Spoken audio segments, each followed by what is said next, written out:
beautiful morning. Welcome to Women's Corner. My name is Rose Blossom. Today we'll be talking about communication issues in education when it comes to, children, students, lecturers, having to communicate with themselves. Most of the times, we find out that there's a breach in communication between both parties, especially when you have a class filled with students. But of course, I won't be doing that alone. I have my guest with me, but I want you to know that this program runs from 11 a.m. to 12 noon every Monday through Friday. And of course, we discuss things that has to help us with our lives as women, and of course, our children, and of course, our husbands. Remember, we're streaming live on Facebook at Galaxy Television and on Twitter at Galaxy Television. And yes, we have our YouTube channels up and running 247. We have Galaxy TV Comedy, Galaxy TV News, Galaxy TV Entertainment, and of course we have Galaxy TV. Like I said, we'll be talking about communication issues in the educational system, and we have an educationist that will be talking to us today. So you just keep it with us. Let's go for a short break, and right after the short break, I will introduce my guest, then we'll start talking. Stay with us.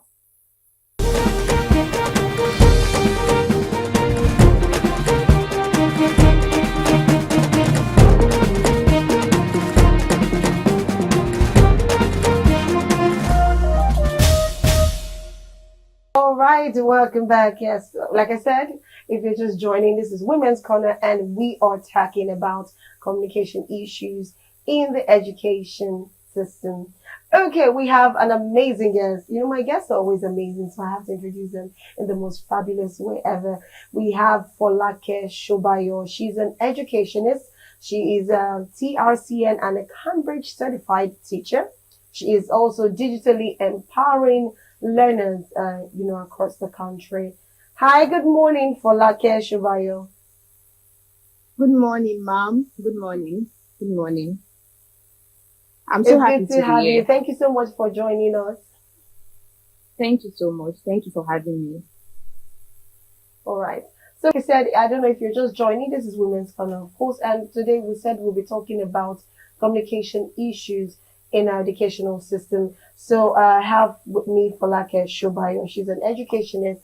She's a TRCN and a Cambridge certified teacher.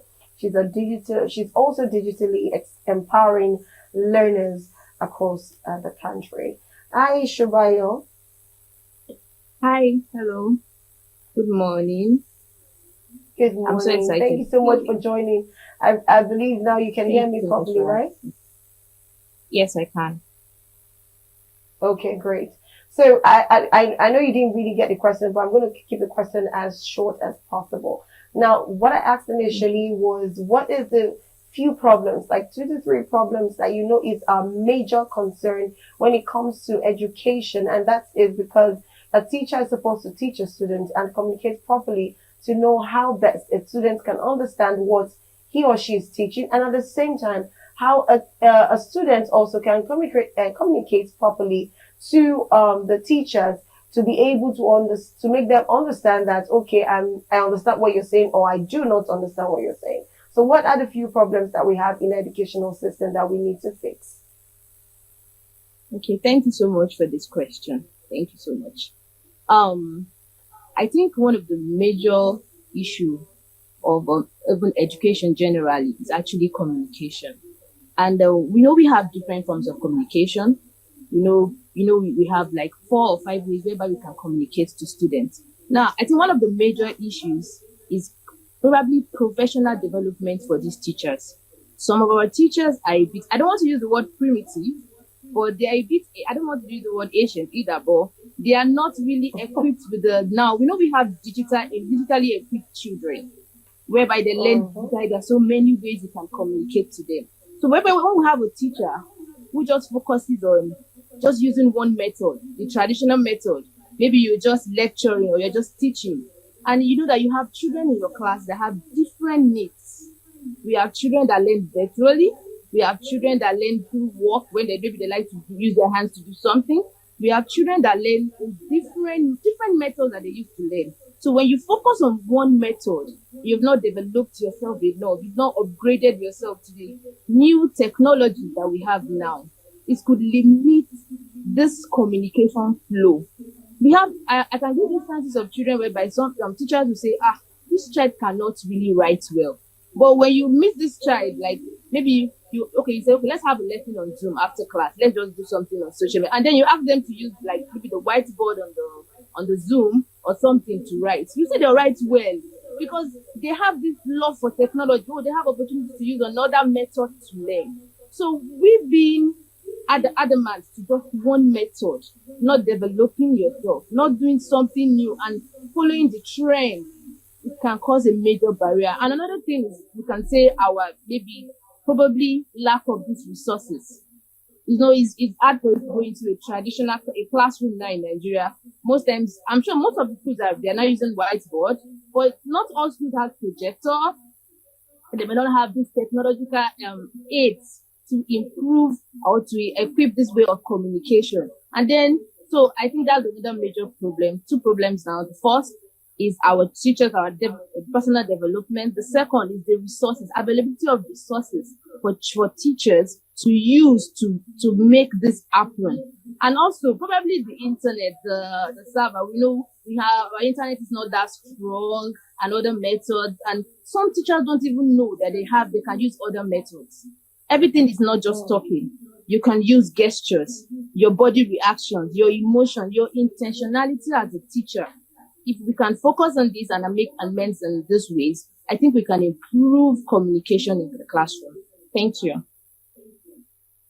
Okay, thank you very much. I would have asked what are the trainings that such teachers should have, like the professional teachers. Like you said, they need to develop themselves professionally, and at the same time, they need to go digital because the age we are now is more of the digital age. And of course, even if the Minister of Education can actually say that they are going to impute some curricular activities that involves digital, and robotics, IT and all of that, it means that the world is changing. And if we want the educational system to be better, we have to develop in that part. Now, that brings me to the question, aside from the training they need to get, now, what is the best way you think a teacher can communicate with the parents to help, making this educational system much better? What's the best way you think they can go about this? Okay, thank you so much. Like I mentioned earlier, I like the fact that you're involving the parents because when it comes to children, education with children, it has to be holistic. It's the synergy of both the parents, the teacher, and then the students. There's no magic. There's no magic a teacher wants to perform. The three of them has to synergize. They have to work together. Now, how do we foster this? I think the Nigerians are already trying this. We have the Parent Teachers Association, the PTA, whereby parents come, they air their views. They say, oh, we don't want this, we don't want that. So apart from that, I feel there should also be a communication. We have some schools whereby they don't even allow teachers to talk to parents. They'll be like, no, it has to be the management. And I don't think the management will know the child like the teacher. Because the teacher the student is in your class. You know its character, you know when it does this, you know when it does that. So I think another way we can foster this is we can have a WhatsApp group, a group whereby teachers are there, parents are there. All together, we can send messages to them. We can tell them, oh, this, and a daily feedback. We know we have classrooms where we have like 50, 60 children. I know, and that might not be really achievable, but we can start somewhere. You can have a WhatsApp whereby teachers, okay, today's class, this is what happened. So this is what this person did. And the parents can respond back and say, oh, I will improve on this. I would like to give a very good example that I have. Why? Because I basically teach digitally. I teach children from outside the country. So I had this student, once he log into the Zoom meeting, he will just log in and then he's doing something else. He's distracted. Sometimes he comes in late. And now the parents are not usually around to help him while we're doing this class. But luckily for me, we're all in a WhatsApp group. So what I did was to private chat the mom. I told the mom, your child comes late to class. He's always distracted and it's this, that. Then the parent was like, oh, I'm not always around. So that's where maybe this is happening. If I were around, but there's a way we can salvage the situation. So she said, okay, on the WhatsApp group, every day after the class, I have to drop a report. a report of, oh, this is what is happening, this is what he did. I should give her the exact time he logged in, what he did, everything, and I should send her the report. She even advised sometimes you can record the class, which it really helped. It really helped. After the class that day, I sent my report. It was also on the group. So he saw the report, he read it. He saw I did some video and some things he did, and was after that class, he was like, I have to change. I'm sure he thought to himself that I will need to change because my parents are there, my mom and dad are on the group, they are going to see it. My siblings are also on the group. The next class, he was punctual. He even came before class. I saw him, he was already there in class waiting for me. He did all his work, he was not distracted. Now he knows that his parents are on the platform. They are seeing what he's doing. There is an holistic collaboration. There's a collaboration between the teacher and the parents. And he stepped up. The father had to text me that this child has really improved. He has changed. Why? There's a synergy. So if there's a way teachers and parents can communicate, our busy schedule that parents usually say they have the time. You can even walk into the class once in a while and speak to the teacher. How's my son doing today? What did he do today? How was his continence? How did he behave? These ways, whereby it's not just the teacher coming to meet the parents all the time. The parents who are also asking. The teacher too will be focused that, these parents are really conscious about their child. So I can't misbehave. I cannot treat this child. I have to be very attentive. And then we'll get better results. Thank you so much. Okay. That's a very deep response, I would say. You even went so far that I even had to draw out a question from this same question. But you've responded, but I just still want to know. Now, what do you think about interpersonal relationship with teachers? Now, when I mean interpersonal relationship with teachers is, of course, we have the teacher in school. You come to school, you know the teacher, you know the principal, the management, and all of that. How about having more like an interpersonal relationship with the teacher of your child? Do you think that because a lot of people feel like it might be a bit, the teacher might be a bit biased, because if you're having that kind of relationship, you get the teacher gifts, you give her money and all sorts, and that could actually result to, it depends. The teacher can be so very nice to the child and making sure the child catches up in class, and at the same time it could also mean that the child is not catching up in class, but because she does not want to fail the parent that had a very good relationship with him or her, she might start awarding extra marks, or being too how would I put it, being too much. I don't know what perfect words to use, but it now becomes, somehow it might now even become obvious to some of the students around that I think this girl or this boy is auntie or uncle's favorite teacher. So what's your take about interpersonal relationship? Do you think it's very professional, or it's part of these communication issues that we're having and it needs to be dealt with?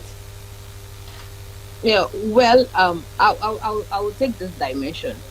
Well, I feel it's when it gets too much, that's when it becomes unprofessional.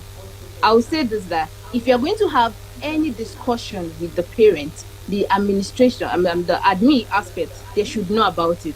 Because I understand what you're saying. When the teacher is too close to the parent, she will not start asking for favors from the parents. Oh, help me with this, I want this. And then she will treat the child specially.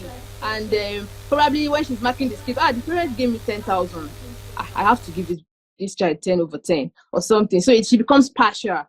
She's no more, she's partial. So I feel it should be regulated and it should be minimized, not too much.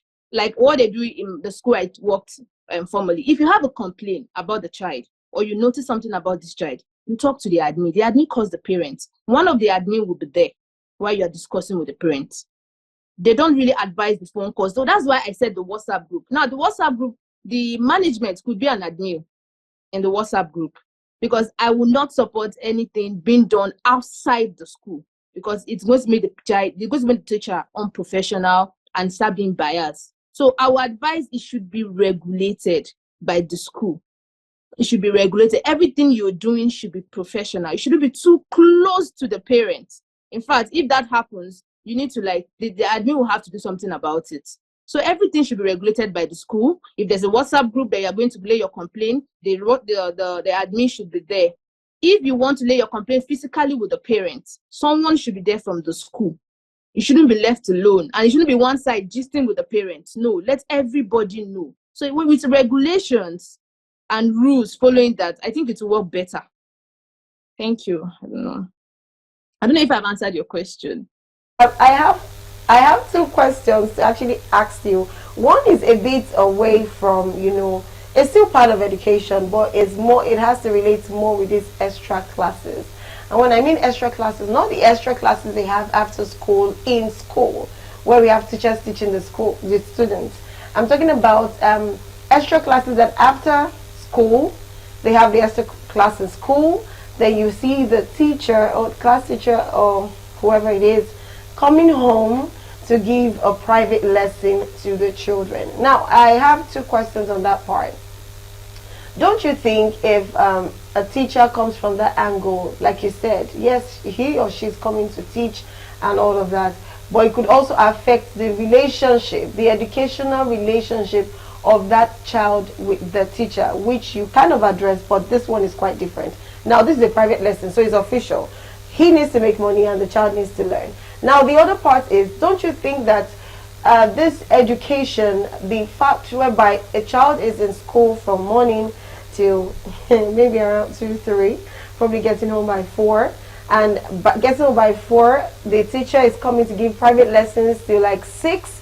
My question is, don't you think such education, that period of time is overwhelming for such a child, and the child needs other extracurricular activities, other lifestyles that he needs to learn, he needs to improve on himself, even socially and all of that?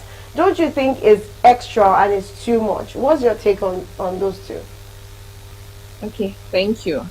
Well, for me, I don't think it's too much, and I will explain. Okay. For a child, we have different type of children. We have children, and like I said earlier, children learn differently. A child can be in class from morning till afternoon in the classroom and is all distracted. We have some children that like personalized learning. They like one-on-one learning. So, I bet you in school they have break time. Children go out for break. You have Saturday, and the only time when it becomes overwhelming, some parents will want the lesson to be Monday to Saturday. Or I have some parents that will say, I want 5 days. It's not achievable. Especially depending on the child, especially young adults, these children coming up primary 3, primary 4, they get distracted easily. So a good teacher will not even allow that. That it should be, but you can create time, maybe twice a week or thrice a week, because learning, it's like a subject like mathematics. It's not something you just read in school and drop it. And some of these children do not know how to come back home, take their time to let me just revise what we did today, and then I go play. They don't. So they need someone that will be beckoning on them. And some of these our parents are busy. They're hardly home.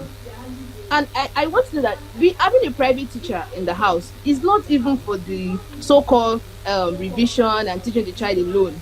There are so many things the children come back home with, assignments they can't handle by themselves. Like mathematics of those days, they will give you something else as classwork and something harder as homework, and then you don't even know how you are going to go about it. But if there is a teacher there at home that will help, where mommy and daddy are away, maybe even the house help, the maid cannot even speak English, so they need someone to assist them, because these are the things. But just minimize it. We should all do it we should not exaggerate and do it like 5 days or 7. No, the child needs to he has to socialize and interact. So, and this lesson shouldn't be more than an hour. I don't think it should be elongated like 2-3 hours. I think that is stressful. 1 hour, you meet the child, what did you do today? Let's do a revision, let's do that. Child can go play. I've done lesson teachers for children whereby we close by 2, I go there by 4, 5 we are done. Once I'm done by 5, they go play for 1 hour, they go back home by 6, they eat, they do everything and they sleep. I think it's okay once it's not too long and elongated. Thank you. Okay, thank you very much. I totally agree with what you said, because like you said, in those days, when you're in class, you're giving of course they will give you the examples, and the examples are already written in the textbooks as examples. So the highest they will do is probably number 1 to 5 or number 1 to 2 or 3. They will just show you how to go about it, but they know that from number 10 to 20 is the hardest. I'm talking about math right now. Is the hardest, but that is the one they will tell you take home and do. And I even find out that sometimes some of these teachers probably don't even know the answer to these things, except It's for true. those that Yes. have extra classes and all. So I can really understand. If it's for the homework, I'm totally in support of that one, because sometimes when you see, in fact, I feel like ours is a bit better. If you talk about now, if you see the assignments they give these children now, I need to even ask, why do they pack? Yes, you're a certified teacher, so I need to ask, why do you see a child in school and yes, fine, they did their classworks and all of that, but when you see their homework, they could have like almost 6 books home, and you could see like 3 to 4, 5 pages where they need to answer questions and bring it back the following day, or probably over the week. Okay, over the weekend is even understandable, because so that they could always go back to their book on Saturday and on Sunday. But you find out that sometimes it's just today and they have to submit the assignment, and you see like 3, 4 books with 3 to 4 pages of assignments. Why do they do that to those kids? What is the goal? I feel like that's a communication problem to us. But I don't know. What's your take? Is. It is. It is. Well, I would say that most teachers do this to cover up their skill. You know, sometimes they have a lot and they say that, examination is running up. Let me give the assignment. You'll be reading on his own. It's not advisable.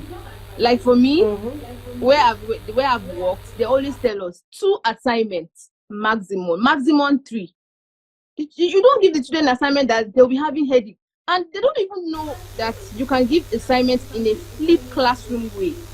Okay, assignment is not majorly textbooks. Then you give the child textbook, a long distance to go and write. You could teach them. I want to give an instance of ICT. You teach a child ICT.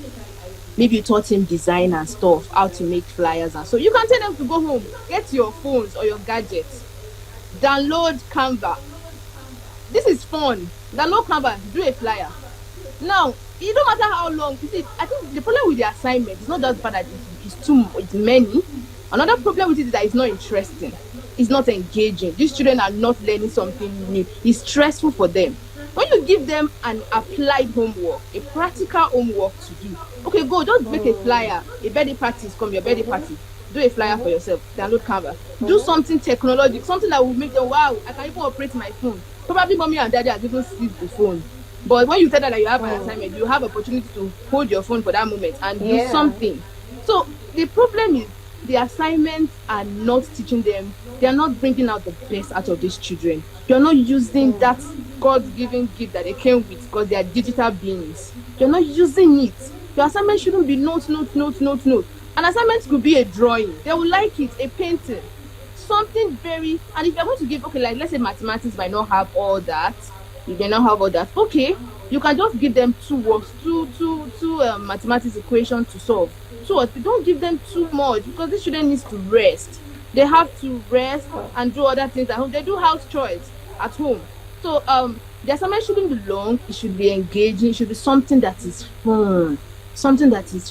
You can even ask them to record themselves. Maybe you taught home economics, or for instance, tell them to record themselves making indomie or something that will be fun for them, and it will further teach them what we're not even able to achieve in the classroom.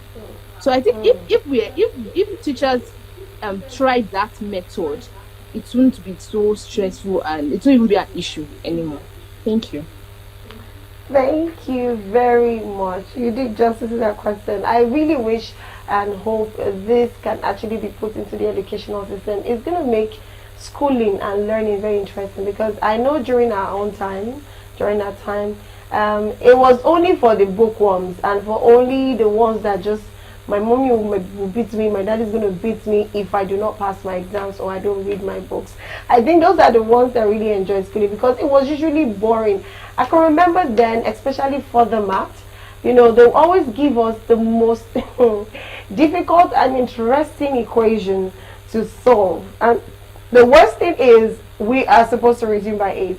But you see, this particular teacher always asks us to resume by 7. Yeah, I even have to call his name Mr. Babatunde, because I know a lot of my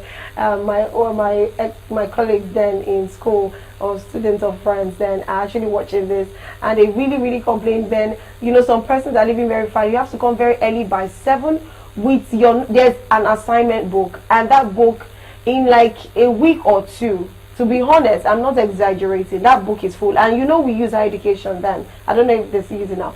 It was always full because when you're doing further math, it's quite difficult and more taxing with so many steps than mathematics. So if you're saying, I'm just asking, if you're saying that this age is digital, are you saying that we are analog? Because that's the only way we can put it. Because as though we are always with the books and the books and the books. Do you know it was that bad to the extent that even after primary school then, and even sometimes in secondary school, you can still read like offhand those textbooks, those English books, So Lives in Calabar, all of that. You could still read them off, and you could understand that we're so much like analog. Just type it in and it sticks. Anyways, let me not divert. Let's go back to the next question. Now, the question I wanted to ask is, let's talk about technology. Yes, technology is good, and of course we have a digital age now, which of course they have so much interested in it. And like you said, if you make them use more of this gadget, do something more interesting, they will find education more interesting, because these children get easily bored. Even when you give them rice today, give them rice tomorrow, they are going to wake up one day and ask you, why do you keep giving us rice? Give us something else. So they are smart. So that brings me to ask the question, is there any issue with access to technology that affects or make a good impact on our educational system when it has to relate with both the students and the parents? Do you think technology has an effect or an impact on how this technology has gone so far? Does it have an impact or an effect on the parents to the child or the child to the parents? Yes, it has. Everything that has a front will have a back. So it has good effects, it has bad effects, and it just depends on how you're using it. We all know that, like I said, you said gadgets. Now this gadgets, sometimes the parents use it wrongly. They use these gadgets for babysitting. Okay, this child is stressing me. Oh yeah, play this game. If he's playing this game, he won't disturb me anymore. That is not a way that we're not using the technology well. And then we have some parents whereby their children have accounts on TikTok in primary school. They have an account on YouTube. YouTube is fine because there's YouTube Kids. There's one just for men, majorly for kids. Then we have Instagram, Facebook. So we adults, we know that even when we are holding our phones, we want to do something important, we even get distracted. A message can just pop up, a notification will pop up, and then you see yourself, you have diverted. So we know that we adults, we have this issue. Talk more of children. I feel like there are healthy gadgets. Would I say healthy gadgets or good gadgets that you can get for educational purposes? It's not even compulsory that these children have a phone. An iPad that is majorly for kids is available, where they can just get, and they're just focusing on just YouTube Kids, where they get education, not other things, all the TikTok. We know that they need to be social, because I have a child whereby he has a YouTube, is in primary 6. He has a YouTube channel. He teach people how to is it play a game or something, and he has views, and I feel very soon he'll start making money. We know all that is in play, but you need to know your child. Despite that this boy has this, he's still very good in the classroom. He knows how to manage. The parents are conscious. They are watching him all the time. Now, we shouldn't give gadgets to the children and then we leave our own responsibility. I think we need a synergy of both traditional and the digital world joined together, meshed together. That's when we can achieve a very good result. We shouldn't let, because these children are this, they are so good with gadgets, that sometimes you even give them your phone where you've never been before, where you have never even opened your phone. They'll open it and you'll be like, wow. Yes, we know that these children have it, but yet it's with supervision. Supervision from a parent. Do not let the gadget, do not let the technology be the one to help you train your children. No, it's a technology. You are the one that will use it. And you can use it in a good or a bad way. So you supervise these children. Even when they have homework, I know some schools what they do more of teaching in the classroom. Then they send notes through Google Classroom, send it to the children to copy their notes, and that's a way of flip learning. You are going to have more time to explain in the class. Now they just go home and just copy the notes. We know all these things are in play, but you need to supervise. You need to be there. Be beckoning on them, checking on them. How are they doing it? Once they are done, you collect it. There's a time. You put the time into it.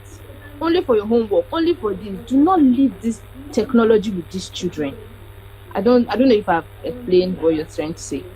I don't know if I've Yes, definitely. covered that. Definitely, you did justice to that. You did justice to that. I have like two more questions, but I think our time is already far gone, so I'm just going to ask one question very quickly so you can give us a quick response to that. Now, I had to jot this down because it's just to summarize everything we've said today, because we talked about the problems, talked about the way forward and all of that. So now, what ways do you think parents, teachers, students, and can actually help to foster a better communication in all aspects, especially in the education? We know we're focusing on education. What steps do you think both students, pupil, and parents can actually do to make sure that we foster a better communication? In fact, I want to use the word advanced communication that will help us in our educational system and, of course, in the education of the child. Okay, thank you. Like I said, when it comes to communication and education, it's a three-way street: parent to teacher, teacher to student, and student to teacher. Now, a teacher, you have to have a good, clear and concise communication with your students. Let your students understand you. Let them know what they are supposed to do, and let them just not know what you say. Let them also know your body language. Understand that as a teacher, you need to be intentional with your work. You go into the classroom, you are teaching verbs today. You are not just standing there. Verb is an action word. Start doing actions. Do things to let your children understand you. So when there's an understanding between the teacher and the student, you will see that maybe you are teaching a topic that has to take a long time. Within 10-15 minutes, your children have grabbed it. Why? There is a flow.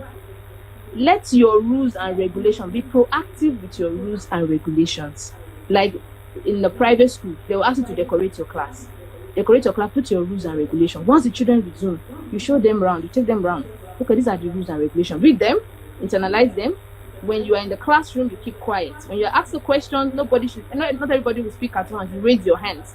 You let them know your rule, your regulation. Do not be too strict. Also be nice. Act like a mother when you need to. Act like a teacher and a disciplinarian when you also need to. As a teacher, you should be flexible. You can't be rigid. You have to be flexible. This will foster good communication with you. You see, when you make in those days, our parents, when you see their eyes, you know what is wrong. You know you have done something wrong. They tend to pick something in the house, and you brought something else. When you see your mommy's face, mommy's like, this is not the right time, I'm going back. Let your children know you that well. With your gestures, with your facial expressions. Now, when it comes to students and teacher, it's good for your students to love you, and it's also good for them to know their boundaries.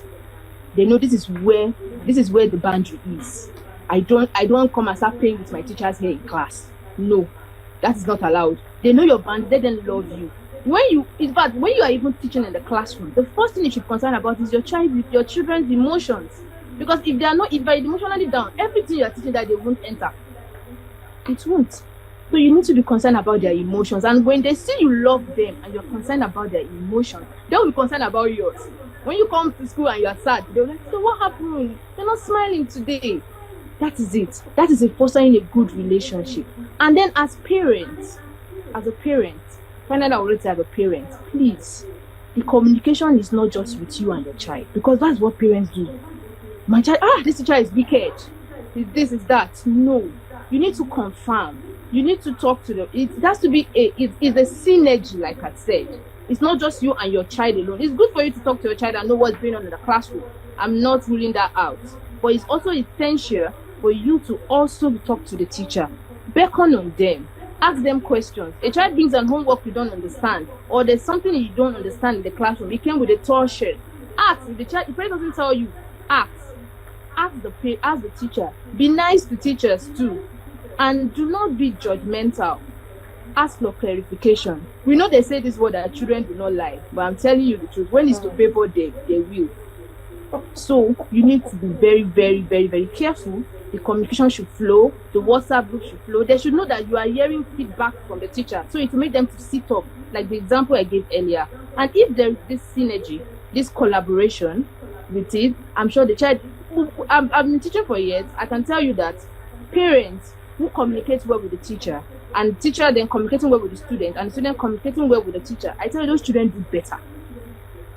But when you do it a one-way street, some parents just leave their child in school and they just want them to be there. Even during holidays, I'll be like, please, you should organize lesson. I don't want to be seeing children. They're always playing. No.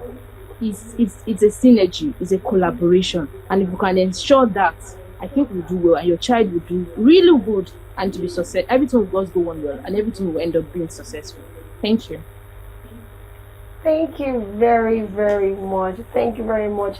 Your responses are very thoughtful, and it's something that every parent, every teacher, even students that are listening or watching, probably watching later, are definitely going to understand that it's very important for them to fix any communication issues they either have with their parents or with their teacher. Because, you know, the teacher might teach you the ones in the books, but your parents will teach you the ones you need to have in your head. And when I mean your head, is by character and every other values you need to add to yourself. Thank you so much. I really do appreciate all your response. Thank you for and that reminds me, when you you said some parents will tell you, okay, let's take for example the last summer when we had our children home and you know, they're on holidays. You'll see some parents were happy like the first day or the second day, but by the third day, you know, I heard a lot of parents say, I'm not putting my children for summer lessons, they're going to stay home. Nobody told them. They took the children to the summer lesson themselves. They looked for the money. They didn't have the money, but they looked for that money. They're like, no.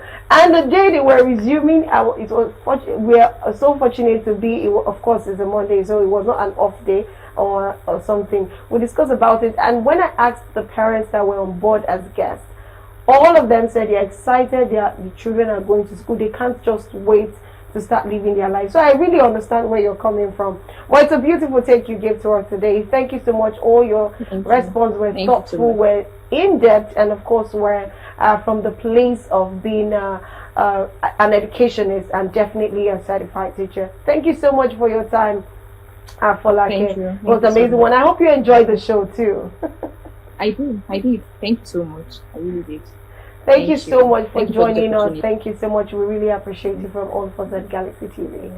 All right, and that's a wrap for today with Folake Shobayo. Like I said, she's an educationist. She's a TRCN and a Cambridge certified teacher. She's also digitally empowering learners. And you can hear her that all throughout most of what she was saying digital is very important in a child's learning, but you need to know when to stop the screen time and when to actually focus on them.